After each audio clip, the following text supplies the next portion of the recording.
नमस्कार दोस्तों, मैं एनआर गुजरानिया आज आपके बीच में फिर से उपस्थित हूँ मनोविज्ञान के एक नए सिद्धांत को लेकर। लॉरेंस कोहलबर्ग का नैतिक विकास का सिद्धांत। मेरी कोशिश रहेगी कि आसान भाषा में इस सिद्धांत को मैं आपको समझा सकूं। तो आइए शुरू करते हैं। नैतिक विकास के सिद्धांत यानी मॉरल डेवलपमेंट थ्योरी, इस सिद्धांत का प्रतिपादक रहे हैं लॉरेंस कोहलबर्ग। 1969 में उन्होंने इस सिद्धांत का प्रतिपादन किया था।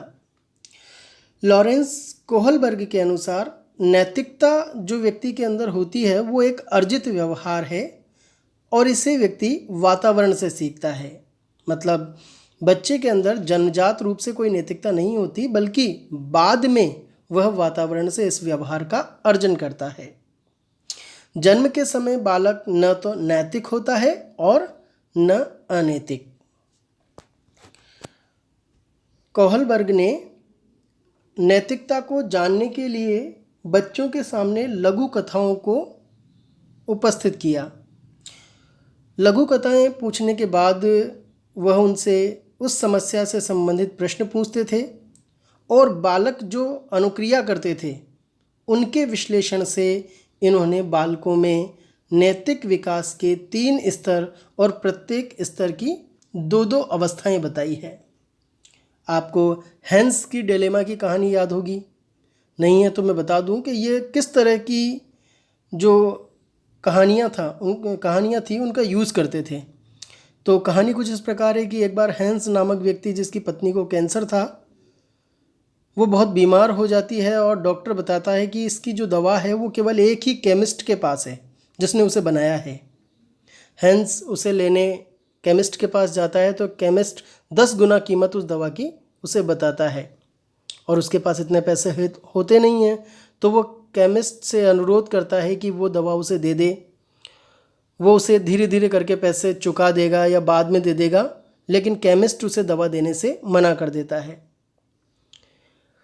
नतीजा ये निकलता है कि रात को आकर फिर जब हैंस के पास कोई चारा नहीं होता तो वह उस केमिस्ट की दुकान में चला जाता है रात को ताला तोड़कर और उस दवा को चुरा लेता है। अब यहाँ कोहलबर्ग बच्चों के सामने प्रश्न करते हैं कि हैंस द्वारा उस दवा को चुराना क्या सही था, क्या चोरी करना सही थी, या हैंस ने जो अपनी पत्नी को बचाने के लिए किया वो सही था। इस तरह जो प्रश्न कोहलबर्ग करते हैं और प्राप्त उत्तरों के आधार पर व्यक्ति की नैतिकता का निर्धारण करते हैं। कोहलबर्ग ने बताया कि ये जो अवस्थाएं हैं इनका क्रम बिल्कुल निश्चित होता है, फिक्स्ड होता है, लेकिन एक ही उम्र में ये सभी अवस्थाएं नहीं होती। व्यक्ति किसी भी एक अवस्था को छोड़कर आगे नहीं बढ़ सकता, यानी उसे जब आगे बढ़ना होगा तो पिछली वाली अवस्था को पूरा करना होगा। तथा बहुत से लोग ऐसे भी होते हैं जो नैतिक निर्णय के उच्चतम स्तर पर नहीं पहुंच पाते। साथ ही कोहलबर्ग ने बताया कि सभी संस्कृतियों से संबद्ध चरणों की सार्वभौम श्रृंखला होती है, यानी ये जो स्टेजेस होती है यह विभिन्न प्रकार की संस्कृति में बिल्कुल सेम होती है ना। The stages are same across all culture. आगे कोहलबर्ग ने बताया कि नैतिक विकास में बच्चों में तर्क और चिंतन को प्रमुख आधार बनाया। इनके अनुसार जो अलग अलग उम्र के बालक होते हैं उनका तर्क और चिंतन अलग अलग होता है और इस आधार पर उनकी नैतिकता के आधार भी बदल जाते हैं। ये जो अवस्थाएं हैं इनका जो क्रम है वो फिक्स्ड है, निश्चित होता है, परंतु सभी व्यक्तियों में एक ही उम्र में ये अवस्थाएं नहीं हो सकती। व्यक्ति किसी भी एक अवस्था को छोड़कर आगे नहीं बढ़ सकता है, यानी उसे क्रम से ही इन अवस्थाओं में चलना होगा, एक के बाद एक दूसरी अवस्था आएगी। अब देखिए, जो लॉरेंस कोहलबर्ग थे इन्होंने नैतिक विकास के 4 पक्ष भी बताए हैं। बहुत महत्वपूर्ण है, परीक्षा में पूछे जाते हैं अक्सर कि नैतिक विकास के कौन कौन से पक्ष हैं। तो सबसे पहला है नैतिक यथार्थवाद, मोरल रियलिज्म। इस मॉरल रियलिज्म में ये बताया गया है कि जो भी नियम बनाए गए हैं, समाज ने, संसार ने जो भी नियम बनाए हैं वो सब एकदम फिक्स हैं और उन्हें तोड़ा नहीं जा सकता। अगर कोई भी उन नियमों को तोड़ेगा तो फिर उसे पनिशमेंट मिलेगी, उसे दंड मिलेगा, क्योंकि इन सब नियमों को किसने बनाया है? ईश्वर ने, माता पिता ने, बड़ों ने बनाया है। बालक ये सोचता है कि इन सब नियमों को बड़ों लोगों ने बनाया है, माता पिता ने बनाया है, भगवान ने ऐसे नियम बनाए हैं, और अगर हमने इसको तोड़ा तो भगवान पाप देंगे या माता पिता दंड देंगे। बचपन में छोटे बच्चों से कहता, आपने सुना होगा ना, झूठ बोलना पाप है। तो ये जो बातें हैं ये मोरल रियलिज्म कहलाता है, नैतिक यथार्थवाद कहलाता है। सेकंड आता है नैतिक सहयोग। अब बच्चे थोड़े बड़े होते हैं तो उनमें मोरल कोऑपरेशन की भावना आती है। इसमें बालक ये समझने लग जाता है कि अगर आपका इरादा सही है तो हम नियम तोड़ भी सकते हैं। जैसे जब ज़्यादा छोटा बच्चा होगा तो वो सोचेगा कि रेड लाइट पर किसी भी गाड़ी को आगे नहीं जाना चाहिए, यानी हर गाड़ी को रेड लाइट पर रुकना चाहिए। लेकिन अब बच्चा जब बड़ा हो गया है तो वो समझेगा कि अगर एम्बुलेंस में कोई मर रहा है तो रेड लाइट तोड़ी जा सकती है, यानी रेड लाइट पर भी निकला जा सकता है, बशर्ते उस व्यक्ति की जान बच जाए। तो अगर किसी कार्य में इरादा सही है, इंटेंशन आपका सही है, तब आप नियम अगर थोड़ा तोड़ भी लें तो कोई फर्क नहीं पड़ता। इस बात को मोरल कॉपरेशन कहा जाता है। ठीक है, किसी का अच्छा करने के लिए अगर झूठ भी बोलना पड़े तो आप बोल सकते हैं, ये नैतिक सहयोग की भावना है। अगला आता है नैतिक दुविधा यानी मॉरल डायलेमा। जब हमें यह निर्णय नहीं होता या समझ नहीं पाते कि क्या सही है क्या गलत है, तो जिस दुविधा में हम पड़ जाते हैं वो कहलाती है नैतिक दुविधा, यानी किम कर्तव्य विमूढ़ की स्थिति हो जाती है। क्या सही है क्या गलत, इस दुविधा में जब हम पड़ जाते हैं तो यह नैतिक दुविधा कहलाती है। और अंतिम या चौथा पक्ष जो बताया है नैतिकता का, वो है नैतिक तर्कणा यानी मॉरल रीजनिंग। इसमें क्या होता है? इसमें हम तर्क देकर सही और गलत के संबंध में निर्णय देते हैं, तो इसे नैतिक तर्कणा कहा जाता है। यह तर्कणा का यानी मॉरल रीजनिंग का सबसे हाईएस्ट स्टेज है, जब व्यक्ति तर्क देने लग जाता है। यानी देखिए, जैसे अस्पृश्यता एक अपराध है, तो यहाँ पर वो तर्क देगा कि जब सभी इंसानों को भगवान ने बनाया है तो फिर सभी भगवान के द्वारा बनाए हुए हैं, तो कोई भी अस्पृश्य नहीं हुआ। ये देखिए, उसने एक लॉजिक दिया है इसके पीछे, और लॉजिक देकर वो अपने एक रीजनिंग लेवल पर पहुंच गया है, तो उसके अंदर एक मॉरल रीजनिंग आ गई है, नैतिक तर्कणा समाविष्ट हो गई है। तो इस प्रकार नैतिक विकास के 4 पक्ष कोहलबर्ग के द्वारा बताए गए थे। आगे देखते हैं, कोहलबर्ग ने नैतिक विकास के 3 स्तर बताए हैं और 6 अवस्थाएं बताई है। प्रत्येक जो स्तर है, यहाँ आप तीनों स्तर देख पा रहे हैं, तो प्रत्येक स्तर में उन्होंने 2-2 अवस्थाएं बताई है। तो पहले स्तर की 2 अवस्थाएं, दूसरे स्तर की 2 अवस्थाएं, तीसरे स्तर की 2 अवस्थाएं, यानी टोटल 6 अवस्थाएं बताई है। और ये जो आप देख पा रहे हैं 3 स्तर बताए हैं। तो सबसे पहला जो स्तर है वो है पूर्व परंपरागत स्तर या पूर्व रूढ़िगत स्तर, अंग्रेजी में से कहते हैं प्री कन्वेंशनल लेवल, और यह चलता है 4 वर्ष से 10 वर्ष तक ये अवस्था चलती है। तो कोहलबर्ग के नैतिक विकास के स्तर में पहला स्तर है पूर्व परंपरागत स्तर। अब इस स्तर के बाद जो अगला स्तर आएगा वो कहलाएगा परंपरागत स्तर। इसे हम कहेंगे रूढ़िगत स्तर यानी कन्वेंशनल लेवल, और यह 10 वर्ष से 13 वर्ष तक चलता है। तो यह दूसरा स्तर है। और तीसरा स्तर उन्होंने बताया है उत्तर परंपरागत स्तर या उत्तर रूढ़िगत स्तर, पोस्ट कन्वेंशनल लेवल, 13 वर्ष से ऊपर।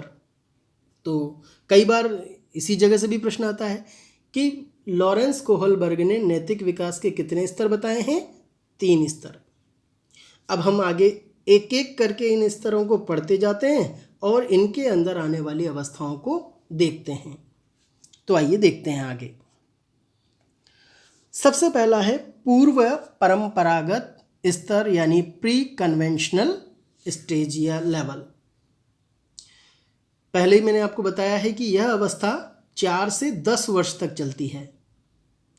इस अवस्था में बालक की जो नैतिक तर्कणा होती है, मोरल रीजनिंग जो होती है, वो अपने से बड़ों द्वारा निर्धारित मानदंड या मानकों से निर्धारित होती है।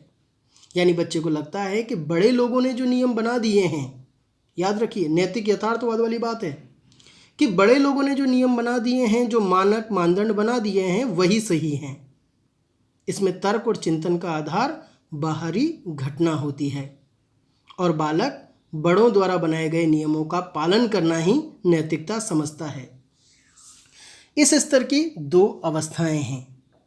पहला है आत्म परिपूर्णकारिता उन्मुक्ता यानी पनिशमेंट एंड ओबीडेंस ओरिएंटेशन, यानी आज्ञा व दंड पालन जिसे आप कह सकते हो।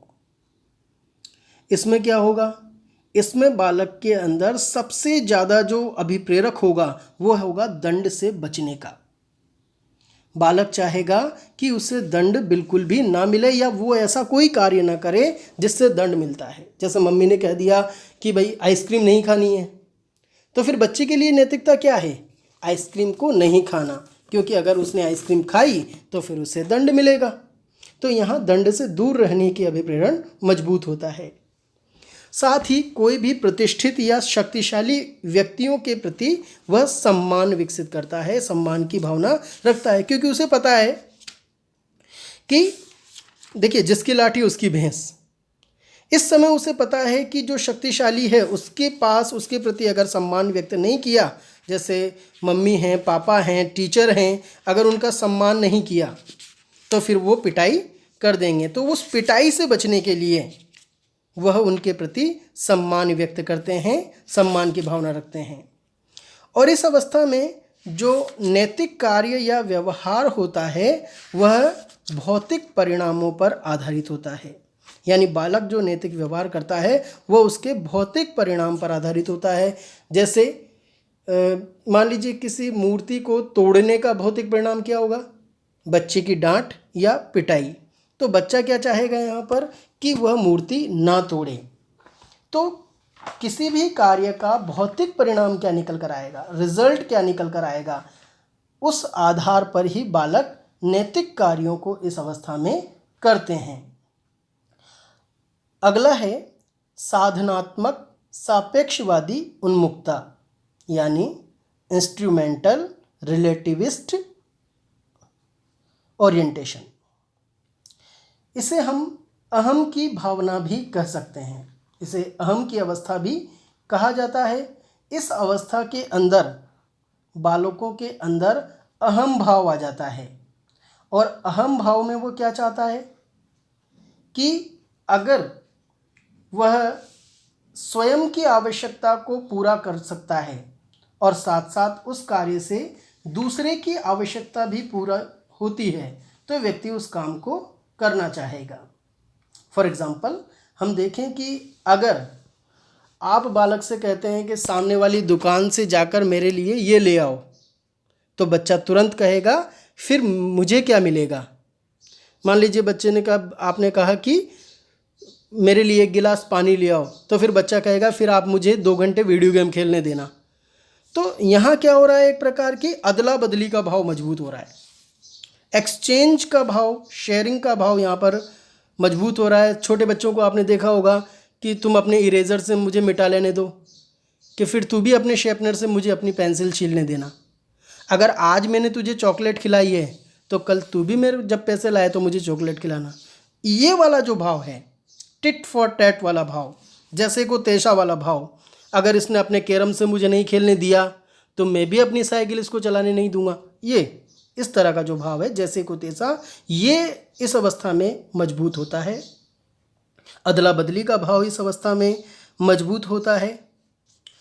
ठीक है, तो यहाँ पर जो बालक है वह आत्म परिपूरक पारस्परिकता रखता है। आत्म परिपूरक पारस्परिकता का मतलब होता है सेल्फ सर्विंग रेसिप्रोसिटी, यानी मैं किसी काम को तभी करूँगा जब उससे मुझे कुछ फ़ायदा होता हो। अगर किसी कार्य से मुझे फ़ायदा नहीं होता तो फिर वह उस काम को करना उचित नहीं समझता। साथ ही बच्चा इस अवस्था में समझता है कि अगर चोरी करने, झूठ बोलने से बालक का उद्देश्य पूरा होता है तो बालक इसको अनैतिक नहीं मानता। एक और बात यहाँ बता दूँ मैं कि सेल्फ इंटरेस्ट की भावना भी यहाँ पर आती है बच्चे के अंदर। तो इस तरह इन दोनों अवस्थाओं में बच्चे का नैतिक विकास यहाँ पर होता है। अब देखते हैं अगली अवस्था को, जो है परंपरागत स्तर यानी कन्वेंशनल लेवल। यह अवस्था 10 से 13 वर्ष तक चलती है और इस अवस्था में बच्चे की जो नैतिक तर्कणा होती है वह समूह के नैतिक मापदंड या मानकों से निर्धारित होती है।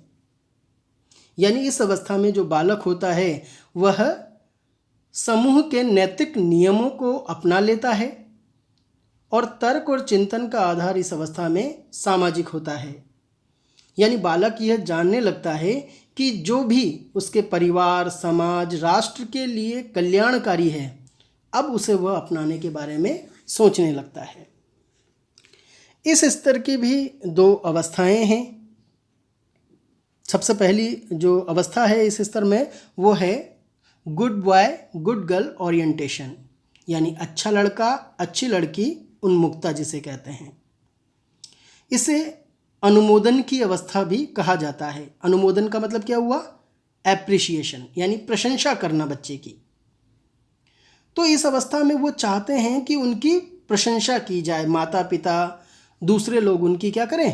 प्रशंसा करें। और वह दूसरों के निरनुमोदन मतलब डिसअप्रूवल, इससे दूर रहने का प्रयास करते हैं। यानी जैसे बच्चा अगर इस अवस्था में अच्छी हैंडराइटिंग लिखता है तो उसका उद्देश्य अच्छी हैंडराइटिंग लिखना नहीं है, उसका उद्देश्य है टीचर मुझे गुड देंगे इसके लिए। इस अवस्था में बच्चे पढ़ने बैठ रहे हैं तो वो माता पिता को दिखा दिखा कर पढ़ने बैठते हैं कि भाई अब मम्मी पापा ये कहेंगे वाह ये तो राजा बेटा है, देखो पढ़ने बैठ गया या पढ़ रहा है। वो कोई भी कार्य करते हैं तो उसके लिए वो चाहते हैं कि दूसरे लोग उनकी प्रशंसा करें और डिसअप्रूवल से वो दूर रहना चाहते हैं। यहाँ पर बच्चा अच्छा पारस्परिक संबंध भी बनाना चाहता है, यानी गुड इंटरपर्सनल रिलेशनशिप बनाना चाहता है एक दूसरे से अच्छा कहलवाने के लिए। यानी जैसे मान लीजिए पापा की लाडली बेटी, तो फिर वो लाडली बेटी मम्मी से चाहे जितना भी नाराज़ हो ले, लेकिन जब पापा सामने आएंगे तो वो उनके सामने अपने आप को भली बताएगी, अच्छे बच्चा साबित करना चाहेंगे। तो यहाँ पर वो उनकी लाडली बनने के लिए उनके साथ अच्छे पारस्परिक संबंध बनाकर रखते हैं। टीचर के साथ, माता पिता के साथ, मोहल्ले वालों के साथ बच्चे चाहते हैं कि उनके गुड इंटरपर्सनल रिलेशनशिप बने। साथ ही अनुरूपता और पारस्परिक समझौते भी इस अवस्था में बच्चे करने लगते हैं। अनुरूपता का मतलब उस बच्चे ने ऐसा किया तो टीचर ने उसको शाबाशी दी, तो वो यूँ बैठा बैठा सोचने लगता है कि कल से मैं भी ऐसा ही करूँगा। मान लीजिए कोई बच्चा था जिसने घर में मम्मी को पानी का गिलास भर के दे दिया एक भाई ने, और मम्मी ने उसको चॉकलेट दी, उसको सराहना की, उसको गोद में लिया, तो दूसरा बच्चा भी बैठा बैठा सोचेगा कि मैं भी क्या करूँगा, मम्मी को कल पानी पिलाऊंगा, फिर मम्मी भी मुझे शाबाशी देगी। तो ये कहलाएगी अनुरूपता, उस जैसा बनने का प्रयास जिससे उसको अनुमोदन मिल सके। साथ ही पारस्परिक समझौते यहाँ पर होने लगते हैं, इंटरपर्सनल अकॉर्ड यहाँ पर होने लगते हैं। वह एक दूसरे से पारस्परिक समझौते भी कर लेते हैं कि भाई तुम मुझे गुड देना और मैं इस काम को कर लूँगा। तो यहाँ एक पारस्परिक समझौता विकसित हो गया उनके बीच में। इसी स्तर की दूसरी अवस्था है रेस्पेक्ट फॉर सोशल सिस्टम, यानी सामाजिक व्यवस्था के प्रति सम्मान। इसे लॉ एंड ऑर्डर ओरिएंटेशन भी कहा जाता है। इस अवस्था में सामाजिक व्यवस्था के प्रति जो सम्मान है उसे ही नैतिकता कहा जाता है। यानी इस नियम में जो कानून हैं, व्यवस्थाएं हैं, वही नैतिकता है। जैसे मान लीजिए स्टेशन पर सभी लाइन में लगकर टिकट ले रहे हैं, तो बच्चा भी यहाँ पर सोचेगा कि मुझे लाइन में लगना चाहिए। अगर स्कूल में कॉपी जांचने के लिए टीचर ने रोल नंबर वाइज बच्चों को बुलाया है, तो बच्चा कोशिश करता है कि मैं अपने रोल नंबर पे ही अपनी कॉपी को चेक कराऊं। अगर मैं अपने रोल नंबर की जगह दूसरे के रोल नंबर पर जाता हूं तो इससे एक क्रम भंग हो जाता है, एक क्रम टूट जाता है, एक व्यवस्था जो बनी हुई है वो कहीं ना कहीं इससे टूटती है और इससे हमारी नैतिकता पर आंच आती है। हम अनैतिक कहलाएंगे यदि ऐसा करेंगे तो। जैसे स्कूल में देखा ना आपने, प्रार्थना होती है तो छोटे बच्चे आगे लग जाएं, बड़े बच्चे पीछे लगें, बिल्कुल लाइन सीधे रखें। तो अगर कोई बच्चा जो बड़ा है वो आगे लगने के प्रयास करेगा तो इससे एक क्रम भंग होता है। तो बच्चा चाहेगा कि मैं अपनी लंबाई देखकर उस जगह पर प्रार्थना की लाइन में लगूं, जिससे एक व्यवस्था जो बनी हुई है उसके प्रति सम्मान व्यक्त करता है। आप देखते हैं कि अगर सभी बच्चों की चप्पल लाइन से खुली हुई है तो नया आने वाला बच्चा भी क्या करेगा, उसी लाइन में अपनी चप्पल को खोलेगा। ये क्या है, सामाजिक व्यवस्था के प्रति सम्मान ही तो है कि ऐसी व्यवस्था बनी हुई है तो मुझे भी इस व्यवस्था का पालन करना चाहिए। इसी के अंदर है अधिकार और सामाजिक व्यवस्था। वो अपनी अथॉरिटी को समझने लगता है और सोशल ऑर्डर को समझने लगता है। जैसे सोशल ऑर्डर में ये है कि आपका नंबर आने पर ही आप उस कार्य को करें। मान लीजिए आपने किसी चीज़ को खा लिया है या आपको जो चॉकलेट दी गई है आपने उसको प्राप्त कर ली है, तो फिर अगले बच्चों का भी नंबर आने दें चॉकलेट के लिए। ये होता है एक सामाजिक व्यवस्था, सोशल ऑर्डर। यहाँ पर बच्चा समझता है कि सामाजिक व्यवस्था के प्रति हमें सम्मान व्यक्त करना चाहिए और वह इस सामाजिक व्यवस्था का पालन करना ही नैतिकता समझता है। मैं आपको एक मजाकिया बात बताऊं, छोटे बच्चे क्या करते हैं अक्सर, जब हम छोटे थे तो प्रसाद बंटता था तो एक बच्चे एक हाथ में ले लेते थे और दूसरे हाथ में भी वो अपना प्रसाद ले लेते थे। तो कहीं ना कहीं एक सोशल सिस्टम टूटता था। बाकी बच्चे सोचते थे कि यह बुरा बच्चा है, देखो इसने दो दो बार ले लिया। तो वो कई बार उनका कहते भी थे कि इसने दो बार ले लिया है और इसने गलत किया है। तो वो समझ रहे हैं कि दो बार नहीं लेना है। मतलब अगर आपने दो बार लिया है तो कहीं ना कहीं किसी न किसी के हक को मारा है, यानी सोशल सिस्टम को तोड़ा है, व्यवस्था को तोड़ी है जो बनी हुई थी। तो ये अगर बच्चा समझने लगा है तो वो उसके अंदर सामाजिक व्यवस्था के प्रति सम्मान आने लगा है। चलिए तीसरी और अंतिम अवस्था हम देखते हैं, उत्तर परंपरागत स्तर या पश्चिम परंपरागत स्तर, पोस्ट कन्वेंशनल लेवल इसे कहा जाता है। यह अवस्था 13 वर्ष से ऊपर चलती है। इस अवस्था में बालक की जो नैतिक तर्कणा होती है वह उसके स्वयं के मूल्यों, धारणाओं, मान्यताओं पर आधारित होती है।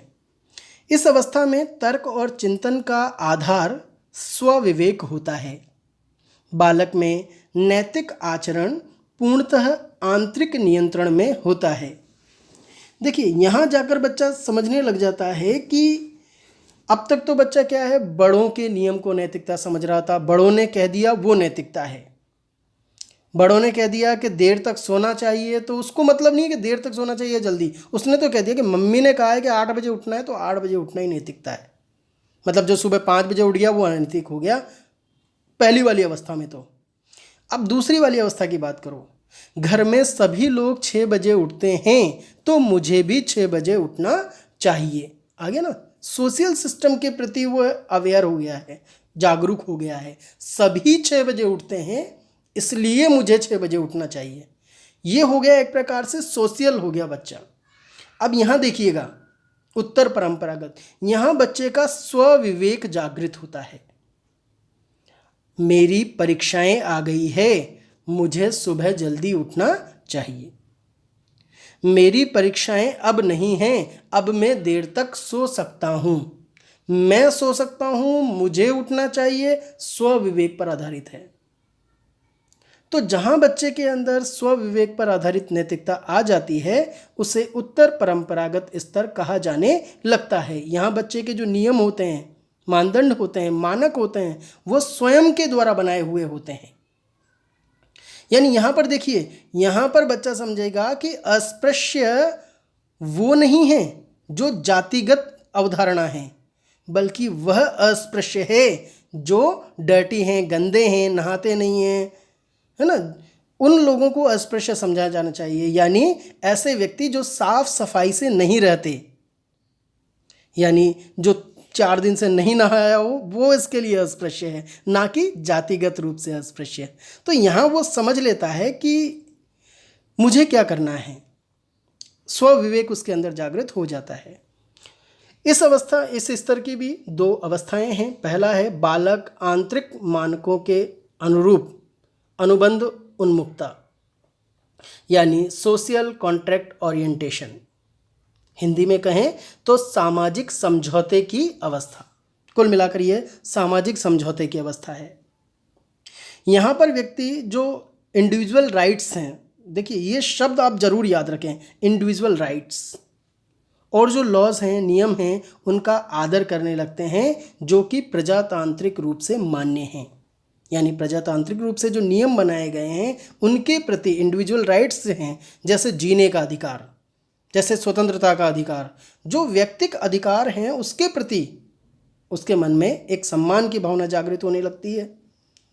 इस अवस्था में जो बच्चे के नैतिक नियम होते हैं वो समझता है कि नैतिक नियम क्यों बनाए गए हैं, व्यक्ति के कल्याण के लिए बनाए गए हैं, और हम उन समाज के नैतिक नियमों का पालन भी इसीलिए करते हैं क्योंकि समाज उन नियमों के द्वारा हमारे कल्याण को करता है।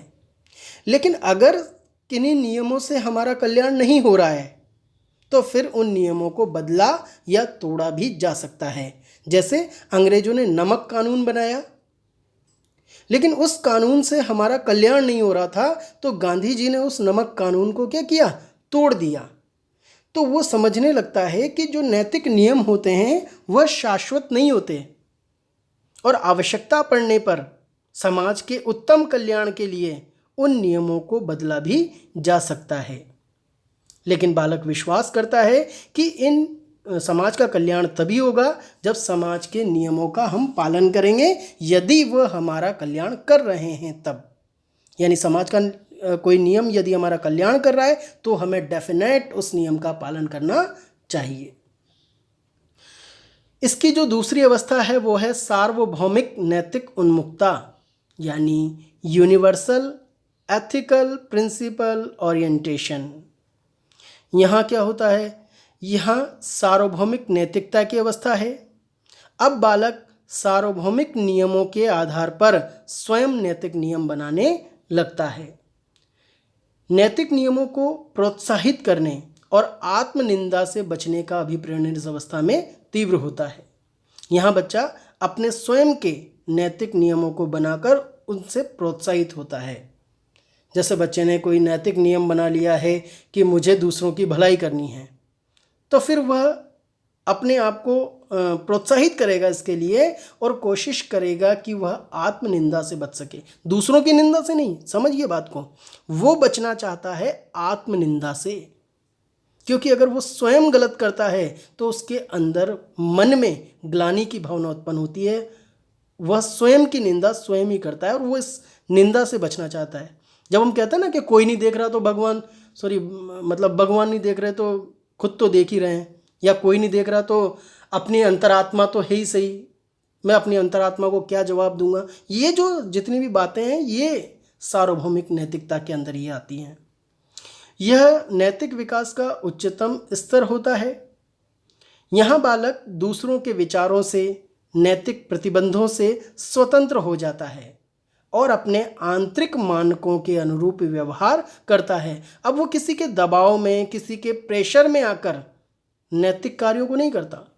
यानी अब मम्मी को दिखाने के लिए भगवान को अगरबत्ती नहीं लगा रहे हैं, अब ईश्वर के प्रति अपनी सच्ची श्रद्धा को व्यक्त करने के लिए हम भगवान को अगरबत्ती लगा रहे हैं। और जो परंपरागत अवस्था थी वहाँ तो अनुमोदन, मम्मी को दिखाने के लिए अगरबत्ती लगाई जा रही है भगवान को, ताकि मम्मी कहे वाह ये तो बहुत अच्छा बेटा है। लेकिन यहाँ पर सच्ची श्रद्धा ईश्वर के प्रति जागृत हो जाती है, तब जाकर भगवान को अगरबत्ती लगाई जाती है। और अगर उसकी श्रद्धा जागृत नहीं है, उसे विश्वास नहीं है मूर्ति पूजा में, तो फिर किसी के दबाव में आकर भी वो अगरबत्ती नहीं लगाएगा। यानी जो उसके विवेक को सही लगता है वही काम वो यहाँ पर करता है और इस तरह उसका संपूर्ण नैतिक विकास इन तीनों स्तरों के अंतर्गत हो जाता है। तो ये था कोहलबर्ग का नैतिक विकास का सिद्धांत। आशा करता हूँ कि आपको सब कुछ समझ में आ गया होगा। वीडियो देखने के लिए आपका बहुत बहुत धन्यवाद। मेरे इस वीडियो को अगर आपको अच्छा लगा है तो लाइक करें, शेयर करें और सब्सक्राइब करें मेरे चैनल को। Thanks for watching. Keep reading, keep learning. Thank you very much.